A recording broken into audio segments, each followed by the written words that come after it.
નમસ્કાર વિદ્યાર્થી મિત્રો, આજના આ વિડીયો લેક્ચર નંબર 3માં આપ સૌનું હાર્દિક સ્વાગત કરું છું. તો વિદ્યાર્થી મિત્રો, આપણે જોતા હતા ચેપ્ટર નંબર જે 8 છે, ભારતનું બંધારણ, ઘડતર અને તેના લક્ષણો. તો અહીંયા આપણે જોવાનું છે અત્યારે હાલમાં કે ભાઈ બંધારણના મૂળભૂત લક્ષણો. અને પહેલાં પણ આપણે જોયું હતું આમુખ વિશે કે ભાઈ આમુખનું મહત્ત્વ છે, આમુખ એ શું છે, અને પછી આમુખના મુખ્યત્વે 3 આધાર સ્તંભો છે: લોકશાહી, સમાજવાદી અને બિન સાંપ્રદાયિકતા. તેના વિશેનો અભ્યાસ છે એ પણ આપણે લેક્ચર નંબર 2માં કરી ગયા છીએ.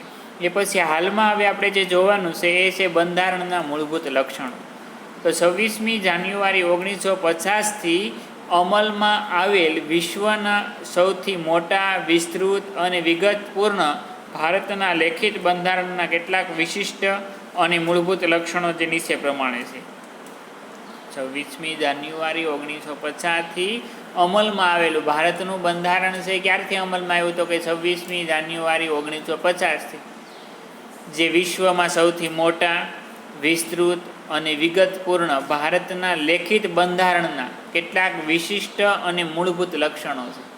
વિશ્વનું સૌથી મોટું, લેખિત અને વિસ્તૃત બંધારણના કેટલાક લક્ષણો છે અહીં આપેલા છે. તો પહેલું જ લક્ષણ છે લેખિત દસ્તાવેજ. આપણા ભારત દેશનું બંધારણ છે એ દસ્તાવેજ એ કેવો છે? લેખિત દસ્તાવેજ છે. કારણ કે આખું બંધારણ ઘણી જગ્યાએ જોઈએ દેશોમાં મૌખિક બંધારણ હોય છે, પરંતુ આપણે લેખિત છે, બધું જ લખાણ છે એ સંપૂર્ણ જોવા મળે છે. બ્રિટન અને ઇઝરાયેલના અપવાદ સિવાય ભારત સહિત દુનિયાના બધા જ લોકશાહી દેશોના બંધારણ લિખિત સ્વરૂપમાં છે. જો અહીંયા બ્રિટન અને ઇઝરાયેલને અપવાદ એટલે કે એના સિવાય, બ્રિટન અને ઇઝરાયેલ સિવાય બીજા બધા જે લોકશાહી દેશો છે, તો લોકશાહી દેશોની અંદર જોઈએ એમાં ભારત સહિત દુનિયાના બધા જ લોકશાહી દેશોમાં બંધારણ છે એ લિખિત સ્વરૂપમાં છે. કે ભાઈ ભારતનો પણ સમાવેશ થઈ જાય એવા અન્ય દેશોની અંદર પણ બંધારણ છે એ લેખિત સ્વરૂપમાં જોવા મળે છે. ભારતની સામાજિક, ભૌગોલિક, બહુવિધ પરિસ્થિતિ અને પૂર્વ ઇતિહાસને ધ્યાનમાં લઈ અને બંધારણ સભાએ બંધારણ લેખિત સ્વરૂપે રાખવાનું મુનાસિબ માન્યું હતું. ભારતની સામાજિક, ભૌગોલિક, બહુવિધ પરિસ્થિતિ. ભારતની સામાજિક પરિસ્થિતિ, પછી ભૌગોલિક બહુવિધ, ભૌગોલિક એટલે જમીન વિસ્તારની દ્રષ્ટિએ, ભૌગોલિક બહુવિધ પરિસ્થિતિ અને પૂર્વ ઇતિહાસને ધ્યાનમાં લઈ અને બંધારણ સભાએ બંધારણ લેખિત સ્વરૂપમાં રાખવાનું મુનાસિબ એટલે નક્કી કર્યું. કે ભાઈ બંધારણ સભાએ એવું નક્કી કરવામાં આવ્યું કે ભાઈ ભારત દેશનું બંધારણ છે એ લેખિત સ્વરૂપમાં રાખવું એવું માન્યું હતું. તો આ પહેલો જ એનું લક્ષણ થયું એ લેખિત બંધારણ. પછી બીજો મુદ્દો છે એ બંધારણનું કદ. બંધારણ છે એ કયડું જોવા મળે છે, એનું કદ કેયડું છે એ આપણે જોવાનું છે. ભારતનું બંધારણ 22 ભાગોમાં વહેંચાયેલું છે અને 395 અનુચ્છેદ, આર્ટિકલ્સ અને 8 પરિશિષ્ટ, હાલમાં 12 પરિશિષ્ટ સાથેનું છે. કે ભાઈ ભારત દેશનું બંધારણમાં જોઈએ તો અલગ અલગ 22 ભાગમાં વિભાજિત થયેલું છે, 22 ભાગમાં વહેંચાયેલું છે અને 395 અનુચ્છેદો, આર્ટિકલ છે. 395 અનુચ્છેદ, એની અંદર કાયદાઓ, આર્ટિકલ્સ છે એ 395 છે. અને શરૂઆતમાં જોઈએ બંધારણ ઘડાનું ત્યારે 8 પરિશિષ્ટ હતા, પરંતુ હાલમાં 12 પરિશિષ્ટ છે. 12 પરિશિષ્ટ સાથેનું આ બંધારણ છે. આ બંધારણમાં કેન્દ્ર અને રાજ્યોની શાસન વ્યવસ્થા અને તેમના આંતર સંબંધો, લોકોના મૂળભૂત હકો, ફરજો, રાજ્યનીતિના માર્ગદર્શક સિદ્ધાંતો, ન્યાયતંત્ર, ચૂંટણી પંચ, સ્થાનિક સ્વરાજ્યની સંસ્થાઓ, લઘુમતીઓ, પછાત અને વંચિત સમૂહો માટેની ખાસ જોગવાઈઓ કરવામાં આવી છે. કે આ ભારતનું જે શાસન વ્યવસ્થા છે, ભારતના બંધારણની અંદર કેન્દ્ર અને રાજ્યોની જે શાસન વ્યવસ્થા છે એ શાસન વ્યવસ્થા અને તેમના મુખ્ય આંતર સંબંધો, લોકોના મૂળભૂત હક, ફરજ, રાજ્યનીતિના માર્ગદર્શક સિદ્ધાંતો, ન્યાયતંત્ર, ચૂંટણી પંચ, સ્થાનિક સ્વરાજ્યની સંસ્થાઓ, લઘુમતીઓ, પછાત અને વંચિત સમૂહો માટેની ખાસ જોગવાઈઓ છે કરવામાં આવી છે. અને તેથી આપણું બંધારણ દુનિયાના અન્ય બંધારણો કરતાં લાંબુ, વિસ્તૃત અને વિશદરૂપ છે. એટલા માટે જ કીધું કે ભાઈ આપણું ભારત દેશનું બંધારણ દુનિયાના અન્ય દેશો કરતાં લાંબુ, વિસ્તૃત અને વિષદપૂર્ણ બંધારણ એ ભારત દેશનું બંધારણ છે. તો આ વાત થઈ કદની, બંધારણનું કદ કયું છે. આપણે જોઈએ, આપણે આગળ ભણી પણ ગયા છે કે ભાઈ બંધારણ ઘડતા 2 વર્ષ 11 માસ અને 18 દિવસનો સમય લાગ્યો. એટલે 3 વર્ષમાં માત્ર 12 દિવસ બાકી હતા એ બંધારણ ઘડતા સમય છે એટલો લાગ્યો હતો. તો આ વાત થઈ બંધારણના કદની કે ભાઈ ભારત દેશનું બંધારણનું કદ, બંધારણ છે ઘણું બધું મોટું, વિસ્તૃત અને વિશદરૂપ છે. પછી એક જ નાગરિકત્વ, આપણે ભારત દેશની અંદર જોઈએ તો એક જ નાગરિકત્વ છે, બેવડું નાગરિકત્વ નથી. ઘણા બધા દેશોની અંદર બેવડું નાગરિકત્વ, એક દેશનું પણ હોય ને એક રાજ્યનું પણ હોય, પરંતુ આપણા ભારત દેશમાં જોઈએ તો એક જ. આપણે દાખલા તરીકે કોઈ પણ વ્યક્તિ છે ગુજરાતનો હોય, મધ્યપ્રદેશ, મહારાષ્ટ્ર, પશ્ચિમ બંગાળ કે પછી કેરળના હોય, એ ભારતીય જ કહેવાય, ભારતનો જ નાગરિક છે. એક જ પ્રકારનું નાગરિકત્વ છે એ આપવામાં આવે છે. અમેરિકા જેવા દેશમાં દરેક વ્યક્તિ બેવડું નાગરિકત્વ ધરાવે. જો અમેરિકા દેશ છે તો એમાં બેવડું, એક કેન્દ્રનું છે ને એક રાજ્યનું છે, બેવડું નાગરિકત્વ ધરાવે છે. જો એટલે કે એક યુનાઇટેડ સ્ટેટ ઓફ અમેરિકા અને બીજું જે પોતે રાજ્યમાં વસવાટ કરતી હોય તે રાજ્યનું નાગરિકત્વ ધરાવે છે. કે ભાઈ અહીંયા બેવડું નાગરિકત્વ અમેરિકામાં કઈ રીતે? તો કે એક યુનાઇટેડ સ્ટેટ ઓફ અમેરિકા, એક અમેરિકા દેશનું, અને એ દેશની અંદર બીજા રાજ્યમાં જે લોકો રહેતા હોય એ રાજ્યનું પણ એને નાગરિકત્વ છે આપવામાં આવ્યું છે. એટલા માટે કીધું છે કે ભાઈ બેવડું નાગરિકત્વ છે. પરંતુ આપણા દેશની વાત આપણે જ્યારે ભારતમાં ગમે તે રાજ્યમાં આપણે રહેતા હોઈએ, પરંતુ આપણે એક જ નાગરિકત્વ એટલે કે ભારતીય નાગરિકત્વ ધરાવીએ છીએ. પરંતુ આપણે આપણા દેશમાં એવું છે કે ગમે ત્યાં રહેતા હોય, ગુજરાત હોય, મહારાષ્ટ્ર હોય કે પછી પશ્ચિમ બંગાળ હોય, પરંતુ એ ભારતમાં જ રહે છે એટલા માટે એ ભારતનો જ નાગરિક કહેવાય, ભારતનું જ નાગરિકત્વ છે એ ધરાવે છે. એટલે આપણા ભારત દેશની અંદર એક જ પ્રકારનું નાગરિકત્વ છે એ આપવામાં આવેલું છે. રાજ્યની અલગ નાગરિકતા જેવું કાંઈ હોતું જ નથી. રાજ્યની અલગ નાગરિકતા જેવું કાંઈ હોતું નથી. ભારતમાં માત્ર જમ્મુ અને કાશ્મીરના નાગરિકો જ બેવડું નાગરિકત્વ ધરાવે છે. ભારતમાં જમ્મુ અને કાશ્મીરના જે નાગરિકો છે એ જ માત્ર બેવડું નાગરિકત્વ ધરાવે છે. જમ્મુ કાશ્મીરની અંદર જો કે હવે નથી, અત્યાર સુધી હતું. કારણ કે જમ્મુ કાશ્મીર એટલા માટે બેવડું નાગરિકત્વ ધરાવતા હતા કે પહેલાં એવું હતું કે ભારત દેશ આઝાદ થયો ત્યારે જમ્મુ કાશ્મીર એક પણ દેશમાં, ભારત કે પાકિસ્તાનમાં જોડાણું નહોતું અને સ્વતંત્ર રહ્યું હતું. પછી પાછળથી ભારતમાં જોડાણું એટલે પહેલાં તો એના રાજ્યનું નાગરિકત્વ તો એને મળી ગયું, અને બીજા નંબરે પછી ભારત દેશનું મળ્યું. પરંતુ હાલમાં આપણે જોઈએ તો જમ્મુ કાશ્મીર અને લદ્દાખ આ પ્રદેશ બંનેને કેન્દ્ર શાસિત પ્રદેશ જાહેર કરી દેવામાં આવેલા છે. એટલા માટે હવે ત્યાં પણ બેવડું, ભારત દેશમાં બધી જગ્યાએ એક જ પ્રકારનું નાગરિકત્વ છે એ જોવા મળે. એ કેન્દ્ર શાસિત પ્રદેશ બની ગયા છે હવે. એટલા માટે બેવડું નાગરિકત્વ એ પછી એક જ ભારતનું અને બીજું જમ્મુ કાશ્મીરનું એવું હતું, પણ હવે નથી. એક ભારત દેશનું અને બીજું જમ્મુ કાશ્મીરનું, એમ બેવડું નાગરિકત્વ જમ્મુ કાશ્મીરના નાગરિકો ધરાવતા હતા, પરંતુ હવે નથી. તો આ વાત છે અહીંયા વડે એક જ નાગરિકત્વ. ભારતના બંધારણનું આ ત્રીજું લક્ષણ છે, એક જ પ્રકારનું નાગરિકત્વ. પછી મજબૂત કેન્દ્રવાળું સમવાય તંત્ર. મજબૂત કેન્દ્રવાળું સમવાય તંત્ર. ભારતના બંધારણમાં ક્યાંય સમવાય શબ્દનો ઉપયોગ થયો નથી. ભારતના બંધારણની અંદર જોઈએ તો કાંઈ સમવાય, સમૂહ ભેગું કરવું, તો સમવાય શબ્દનો ઉપયોગ થયો નથી. બંધારણ ભારતને રાજ્યનો સંઘ તરીકે જ વર્ણવે છે. ભારતનું બંધારણ છે એ પણ જોઈએ તો ભારતને રાજ્યનો સંઘ, પહેલાં 29 રાજ્યો હતા, હવે 28 જ છે, કારણ કે જમ્મુ કાશ્મીર અલગ કેન્દ્ર શાસિત બની ગયું. તો 28 રાજ્યોનો બનેલો એક સંઘ એટલે એ ભારત દેશ, એવું જ બંધારણની અંદર વર્ણવવામાં આવેલું છે. આમ ભારત સંઘીય રાજ્ય છે. ભારત દેશ છે એ સંઘીય રાજ્ય છે. સંઘ શબ્દ દ્વારા ભારતમાં સંઘ અને એકમ રાજ્યો વચ્ચે ક્યારેય પણ બદલી શકાય નહીં. સંઘ શબ્દ દ્વારા ભારતના સંઘ એટલે કે કેન્દ્ર અને એકમ રાજ્યો વચ્ચે ક્યારેય પણ બદલી શકાય નહીં. એટલે કે સંઘ રાજ્યની અંદર જે રાજ્યોનો સમાવેશ થયો હોય એ રાજ્યોને એ દેશમાં રહેવું જ પડતું હોય છે, એને ક્યારેય પણ બદલી શકાતું નથી. તેવા કાયમી સંબંધોની લેખિત સ્વરૂપે બંધારણમાં સ્પષ્ટતા કરવામાં આવી. એવા કાયમી સંબંધો, દાખલા તરીકે હાલો ભારત દેશ છે તો ભારતનું કેરળ છે કે મહારાષ્ટ્ર છે કે મધ્યપ્રદેશ છે એ રાજ્યો છે, તો એ રાજ્યો એની સાથે કાયમી જોડાયેલા સંઘમાં કાયમી માટે રહેશે. એ કોઈ પણ સંજોગોમાં અલગ પડી શકે નહીં અને કાયમી સંબંધોની એની લેખિત સ્વરૂપે બંધારણમાં સ્પષ્ટતા છે એ કરવામાં આવી છે. એકમ રાજ્યોને કેન્દ્રથી છૂટા પાડવાનો અધિકાર નથી. એકમ રાજ્યોને કેન્દ્રથી છૂટા પડવાનો, દાખલા તરીકે હાલો કેરળ એમ કહે કે અમે ભારતમાં નહીં, ભારતમાંથી અલગ પડવું, તો એને અલગ પડવા માટેનો કોઈ અધિકાર જ નથી. અથવા તમિલનાડુ એમ કહે કે અમારે અલગ પડી જાવ, તો પણ એ કોઈ પણ ભારત દેશનું કોઈ પણ રાજ્ય છે એ કેન્દ્રથી એને છૂટા પડવાનો કોઈ પ્રકારનો અધિકાર છે એ આપેલો જ નથી.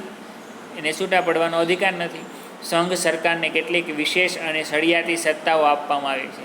સંઘ સરકાર એટલે ભારત સરકાર, કેન્દ્ર સરકારને કેટલીક વિશેષ અને અલગથી કેટલીક એને જોઈએ તો સળિયાતી સત્તાઓ છે, અલગથી એને કેટલીક સત્તાઓ છે એ પણ આપવામાં આવી છે. કેન્દ્ર સરકાર અને પ્રાદેશિક રાજ્ય સરકારો વચ્ચે સત્તાની સ્પષ્ટ વહેંચણી કરવામાં આવી છે. કેન્દ્ર સરકાર અને પ્રાદેશિક રાજ્ય સરકાર વચ્ચે, અલગ અલગ પ્રદેશના રાજ્યો વચ્ચે સત્તાની સ્પષ્ટ વહેંચણી છે એ કરવામાં આવી છે, જેથી રાજ્ય સરકાર પોતાના જ પ્રદેશ ઉપર પોતાના કાર્યક્ષેત્ર અનુસંધાને પોતાના કાયદાઓ ઘડી શકે છે. એટલા માટે કીધું કે ભાઈ અહીં એવું કીધું કે ભાઈ કેન્દ્ર સરકાર અને પ્રાદેશિક રાજ્ય સરકારો વચ્ચે સત્તાની સ્પષ્ટ વહેંચણી થયેલી છે. સત્તાની વહેંચણી કે ભાઈ એટલી સત્તા છે એ રાજ્ય સરકારને અથવા તો એટલી સત્તા છે કેન્દ્ર સરકારને જ સંભાળવાની, એવી રીતે વહેંચણી કરી દેવામાં આવેલી છે. એ પણ આગળ આપણે ભણીશું હજી એના વિશે, વહેંચણી કઈ રીતે કરેલી છે. અને રાજ્ય સરકાર પોતાના જ પ્રદેશ ઉપર પોતાના કાર્યક્ષેત્રના અનુસંધાને પોતાના કાયદા, દાખલા તરીકે રાજ્ય સરકાર આપણે ગુજરાત રાજ્ય અને ભારત સરકાર, તો ગુજરાત સરકાર છે એ આપણા ગુજરાત રાજ્ય પૂરતા કેટલાક કાયદાઓ છે, નિયમો છે એ ઘડી શકે છે. અને કેન્દ્ર અને રાજ્યો વચ્ચે સત્તાના વિભાજન થકી બંધારણમાં બક્ષવામાં આવેલ સત્તાઓ ભોગવે છે. કેન્દ્ર અને રાજ્યો વચ્ચે જે વિભાજન થકી કેન્દ્ર સરકાર અને રાજ્ય સરકાર વચ્ચે સત્તાનું વિભાજન કરી દેવામાં આવેલું છે. આમાં હમણાં જ આગળ આપણે ભણીશું ક્યાં ક્યાં વિષયોનો સમાવેશ થાય છે. તો એ રીતે વિભાજન કરવામાં આવેલું છે. સમવાય તંત્રમાં તટસ્થ, નિષ્પક્ષ અને સ્વતંત્ર ન્યાયતંત્ર છે. સમવાય તંત્ર એટલે ભારત દેશ, એ સમવાય તંત્ર થયું. તો ભારત દેશમાં જ વાત કરીએ તો તટસ્થ, નિષ્પક્ષ અને સ્વતંત્ર ન્યાયતંત્ર છે એ ભારતમાં જોવા મળે છે. જે કેન્દ્ર અને રાજ્યો વચ્ચે સત્તાના અને કાર્યોના વિભાજનના સંદર્ભે કોઈ મડાગાંઠ ઊભી થાય તો તે બંધારણનું અર્થઘટન કરી અને તેનું નિરાકરણ લાવવાની કામગીરી કરે. એટલે ટૂંકમાં અદાલત થઈ આપણે હોય છે ને, દાખલા તરીકે વડી અદાલત હોય છે, સર્વોચ્ચ અદાલત હોય છે.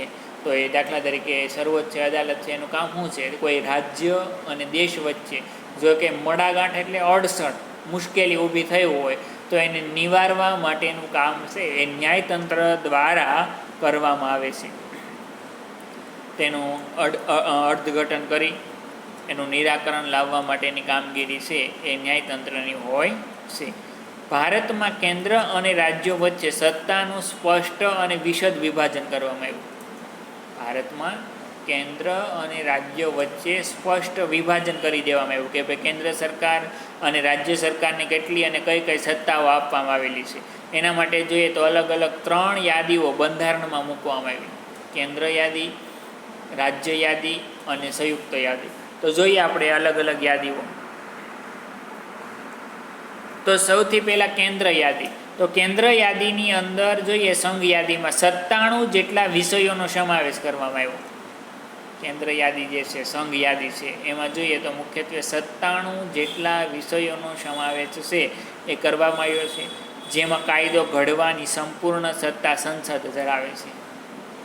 કાયદો ઘડવા માટેની સંપૂર્ણ સત્તા છે એ સંસદ ધરાવે છે.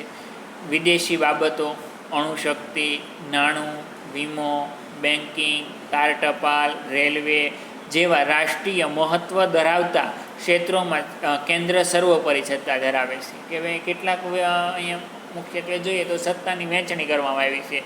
કે સંઘ યાદીમાં જોઈએ તો 97 જેટલા વિષયોનો સમાવેશ કરવામાં આવ્યો, અને જેમાં કાયદો ઘડવાની સંપૂર્ણ સત્તા છે સંસદ ધરાવે છે. કે ભાઈ કેન્દ્ર યાદીમાં 97 વિષયો છે, તો એ 97 વિષયમાં કોઈ પણ ક્ષેત્રનો કાયદો ઘડવો હોય તો એ કાયદો ઘડવા માટેની સત્તા છે એ કેન્દ્ર ધરાવે છે.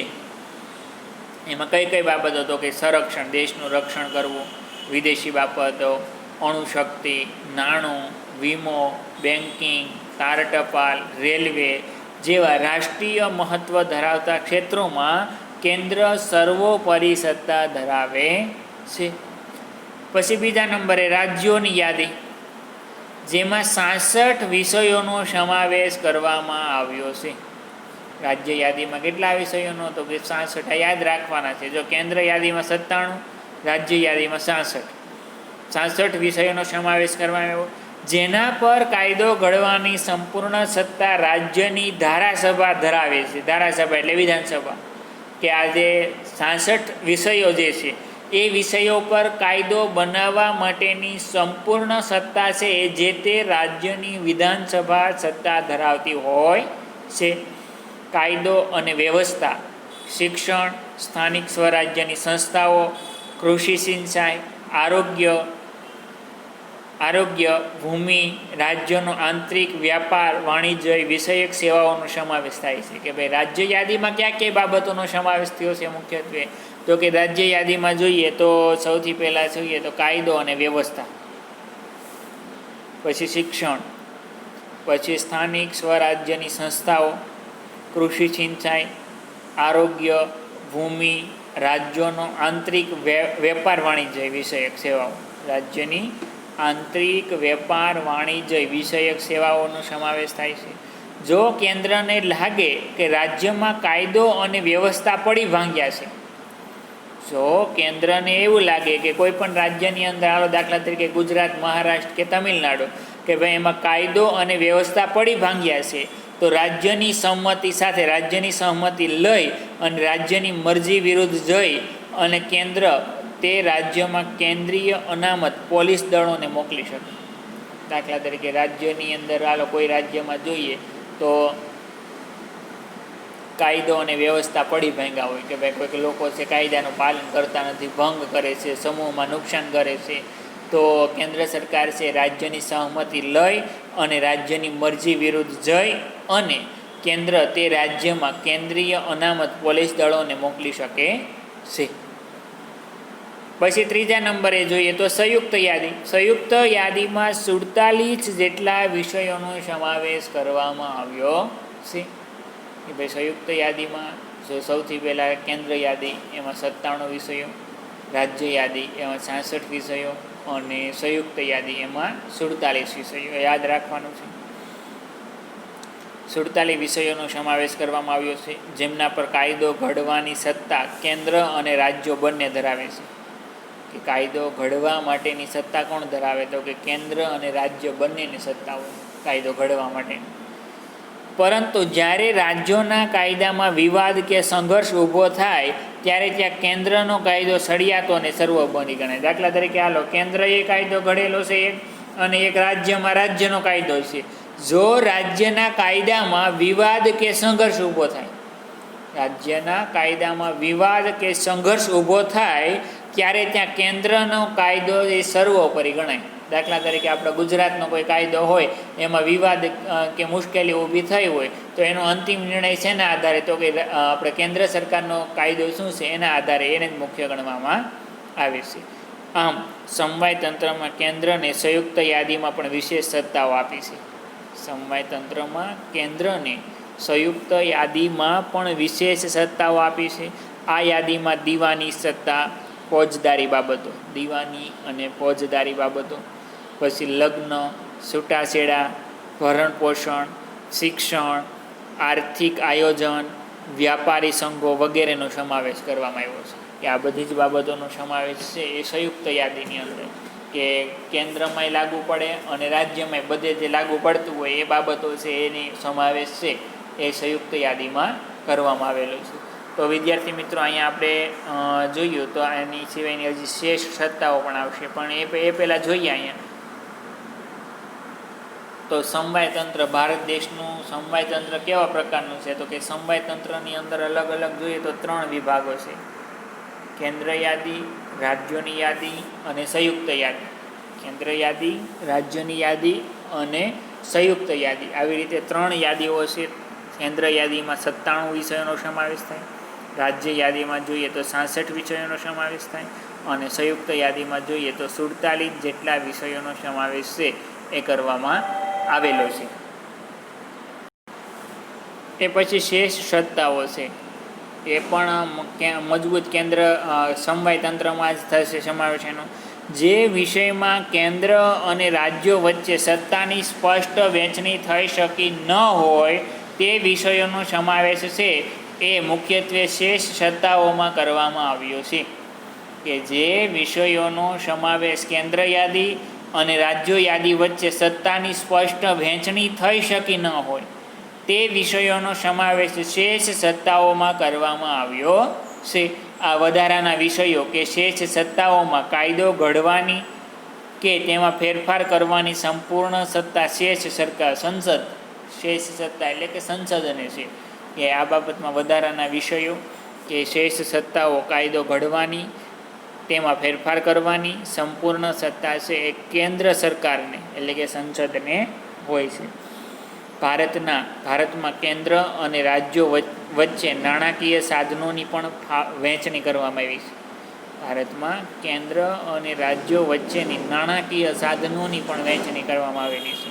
નાણાકીય સાધનો જેવા કે આબકારી જકાત, આયાત નિકાસ. આબકારી એટલે કે આયાત નિકાસ અંગેની જે ટેક્સ જકાત ભરવી પડે છે, આયાત નિકાસ જકાત, આવકવેરો અને વધુ આવકો આપતા કરવેરા કેન્દ્રને ફાળવવામાં આવે છે. કે ભાઈ વધારે આવક જેમાંથી મળી રહે છે એવા કરવેરા છે એ કેન્દ્રને ફાળવવામાં આવ્યા, જ્યારે વેચાણ વેરો, મનોરંજન વેરો, મહેસૂલ વેરો, શિક્ષણ વેરો જેવી ઓછી આવક ધરાવતા સાધનો એ રાજ્યોને ફાળવવામાં આવ્યા છે. જો અહીંયા વહેંચણી થયેલી છે કે ભાઈ જેમાંથી વધારે આવક મળી રહે છે એ મુખ્યત્વે જોઈએ તો વધારે આવક જેમાંથી મળી રહે છે એનો સમાવેશ શેમાં કર્યો? કેન્દ્ર યાદીમાં.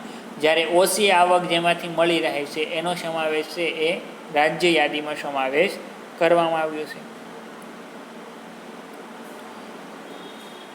તેથી રાજ્યોને કેન્દ્ર પાસેથી ગ્રાન્ટ સ્વરૂપે આર્થિક સહાયનો આધાર રાખવો પડે, અને એટલા માટે જ કીધું કે ભાઈ રાજ્યોને કેન્દ્ર પાસેથી ગ્રાન્ટ સ્વરૂપે આર્થિક સહાયનો આધાર છે એ પણ રાખવો પડે છે. તો આ વાત છે અહીંયા ચોથા મુદ્દાની. આપણે બંધારણના લક્ષણો એમાં ચોથું લક્ષણ. એ પછી પાંચમું લક્ષણ જોઈએ, કટોકટી વેળાએ એકતંત્રી વ્યવસ્થા. કે ભાઈ જ્યારે પણ ભારત દેશની અંદર કોઈ પણ બાબતની કટોકટી આવી પડે, કટોકટી આવે ત્યારે એકતંત્રી વ્યવસ્થા કે ભાઈ માત્ર ભારત દેશના હાથમાં જ, કેન્દ્ર સરકારના હાથમાં જ સંચાલન આવી જતું હોય છે. તો એવું અહીંયા 3 રીતે કટોકટી થતી જોવા મળે છે. જોઈએ આપણે, યુદ્ધ, બાહ્ય આક્રમણ કે સશસ્ત્ર બળવો જેવા સંજોગોમાં રાષ્ટ્રીય સલામતી જોખમાય એવી પરિસ્થિતિમાં દેશમાં સલામતી વિષયક કટોકટી જાહેર કરી શકાય. કે લોકોની સલામતી જળવાઈ રહે એ માટેની કટોકટી. દાખલા તરીકે યુદ્ધ, બાહ્ય આક્રમણ કે સશસ્ત્ર બળવો જેવા સંજોગોમાં રાષ્ટ્રીય સલામતી જોખમાય એવી પરિસ્થિતિમાં દેશમાં સલામતી વિષયક કટોકટી જાહેર કરવામાં આવે છે. પછી બીજું છે, રાજ્યમાં કાયદો અને વ્યવસ્થાની પરિસ્થિતિ પડી ભાંગી હોય અથવા બંધારણીય જોગવાઈઓ અનુસાર રાજ્યની સરકાર ચાલી શકે એમ ન હોય ત્યારે કેન્દ્ર સરકાર બંધારણીય કટોકટી જાહેર કરી શકે છે.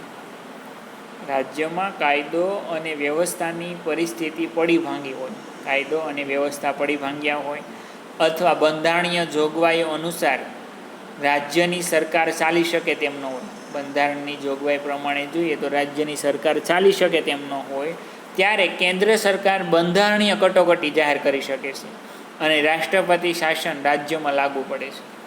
ત્યારે કેન્દ્ર સરકાર બંધારણીય કટોકટી જાહેર કરી શકે છે અને રાષ્ટ્રપતિ શાસન છે એ રાજ્યમાં લાગુ પડે છે. પછી ત્રીજું, સતત ભાવ વધવાના કારણે નાણાંના મૂલ્યમાં ઝડપથી ધોવાણ થતું હોય ત્યારે નાણાકીય કટોકટી જાહેર કરી શકાય. કે સતત ભાવના કારણે નાણાંના મૂલ્યમાં ઝડપથી વધારો થતો હોય, ધોવાણ થતું હોય, કે સતત ભાવ વધતો જાય એના કારણે નાણાંના મૂલ્યમાં ઝડપથી જે નાણાંનું મૂલ્ય ધોવાઈ જતું હોય છે, તો ત્યારે નાણાકીય કટોકટી છે એ જાહેર કરી શકાય. તો આ 3 પ્રકારની કટોકટી: સલામતી વિષયક કટોકટી છે, પછી રાષ્ટ્રપતિ શાસન લગાડવા માટેની જે બંધારણીય કટોકટી થઈ, કેન્દ્ર સરકાર દ્વારા બંધારણીય કટોકટી જાહેર કરવામાં આવે છે, અને ત્રીજું છે એ નાણાકીય કટોકટી. આમ કટોકટીની આ 3 જોગવાઈઓ હેઠળ આપણું સમવાય તંત્ર એકંદરે એકતંત્રી વ્યવસ્થામાં ફેરવાઈ જાય છે. કે ભાઈ જ્યારે પણ કટોકટી આવી પડે એ સમયે આપણું સમવાય તંત્ર જે રાજ્ય સરકાર અને કેન્દ્ર સરકાર છે, તો એ એકંદરે એકતંત્રી વ્યવસ્થામાં માત્ર કેન્દ્ર સરકાર, એ રીતે કેન્દ્ર સરકાર એટલે કે એક ગૃહી કે એકતંત્રી વ્યવસ્થામાં ફેરવાઈ જાય છે, તેટલા પૂરતા સમયગાળાને સ્થગિત થઈ શકે છે. કે ભાઈ તેટલા પૂરતો સમયગાળો છે એને સ્થગિત એટલે કે બાકાત રાખી દેવામાં આવતું હોય છે. તો આ વાત થઈ મુખ્યત્વે આપણે અહીંયા કટોકટી વેળાએ એકતંત્રી વ્યવસ્થા, કે જ્યારે પણ કટોકટી આવી પડે ત્યારે એકતંત્રી વ્યવસ્થા છે એ પૂરી પાડવામાં આવે છે. એ પછી જોઈએ તો દ્વિગૃહી પ્રથા. લોકો દ્વારા ચૂંટાયેલા પ્રતિનિધિઓમાંથી બનેલી લોકસભા છે. લોકશાહીમાં લોકસભામાં જ સાચી સત્તા સ્થાપિત થયેલી છે. લોકસભામાં જ સાચી સત્તા છે, લોકસભામાં જ સ્થાપિત થયેલી છે. સંસદના 2 ગૃહો, ઉપલું ગૃહ રાજ્યસભા અને નીચલું ગૃહ લોકસભા. સંસદના મુખ્યત્વે 2 ગૃહ, લોકસભા અને રાજ્યસભા. પ્રધાનમંડળની રચના સંસદ સભ્યોમાંથી જ કરવામાં આવે છે. પ્રધાનમંડળ સંસદને જવાબદાર છે. સંસદ સભ્યોમાંથી જ પ્રધાનમંડળ બનાવવામાં આવે અને પ્રધાનમંડળ છે સંસદને જવાબદાર છે. પ્રધાનમંડળ લોકસભાનો વિશ્વાસ ધરાવે ત્યાં સુધી સત્તા ઉપર રહી શકે. પ્રધાનમંડળ ઉપર જ્યાં સુધી લોકસભાના અન્ય સભ્યોને વિશ્વાસ છે ત્યાં સુધી તે સત્તા ઉપર રહી શકે છે. સંસદીય સરકાર એ સંયુક્ત જવાબદારીના સિદ્ધાંત ઉપર કામ કરે. સંસદીય સરકાર છે એ સંયુક્ત જવાબદારીના સિદ્ધાંત પર કામ કરે છે.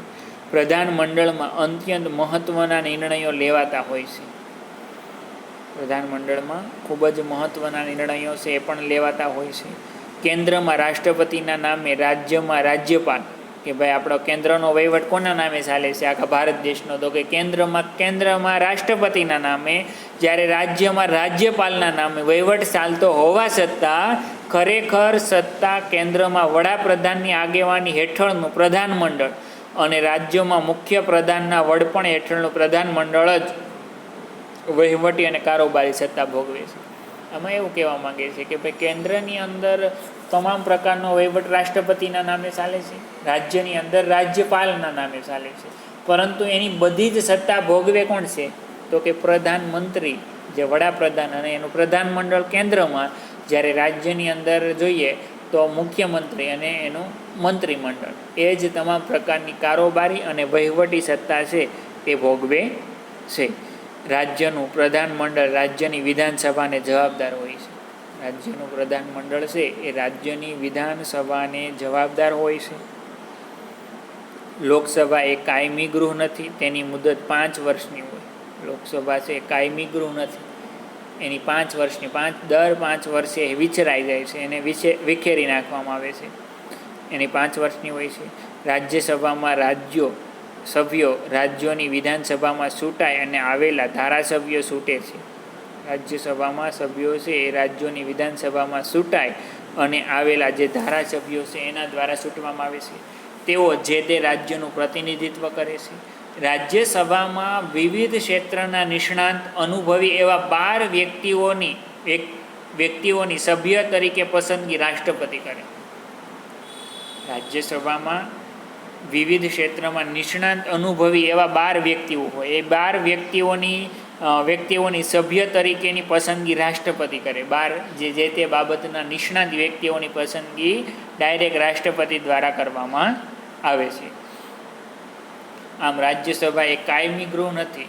1/3 સભ્યો દર 2 વર્ષે નિવૃત્ત થાય છે. રાજ્યસભા છે એ પણ કાયમી ગૃહ નથી. એમાં દર 2 વર્ષે 3 ભાગના સભ્યો છે એ નિવૃત્ત થાય અને તેટલા જ સભ્યો ફરીથી ચૂંટવાને પાત્ર છે, એટલે કે ફરીવાર એને ચૂંટવામાં આવે છે. આમ રાજ્યસભાનો સભ્ય 6 વર્ષ સુધી સભ્યપદ ધરાવે. દાખલા તરીકે આજે લાગ્યા હોય તો એ 3 ભાગના સભ્યો દર 2 વર્ષે નીકળતા જાય, તો આનો વારો જે આજે લાગ્યા હોય એનો વારો આવે ત્યાં એના 6 વર્ષ એ પૂરા થઈ જતા હોય છે. રાજ્યસભાની સત્તા પ્રમાણમાં ઓછી છે, જ્યારે લોકસભાની સત્તા વિશેષ, સળિયાતી અને નિર્ણાયક છે.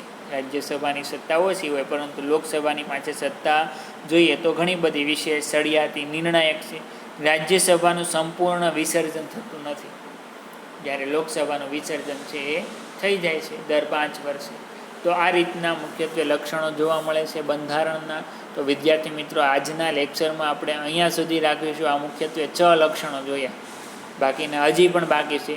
તો આ 6 લક્ષણો છે એના વિશે લખવાનું, પાકું કરવાનું, અને આ 6 લક્ષણો છે એ દરેક વિદ્યાર્થીને આવડવા જોઈએ. એ તમારું હોમવર્ક છે. હોમવર્કમાં આ 6 લક્ષણો છે એ લખવાના અને પાકા કરવાના. થેન્ક યુ વિદ્યાર્થી મિત્રો.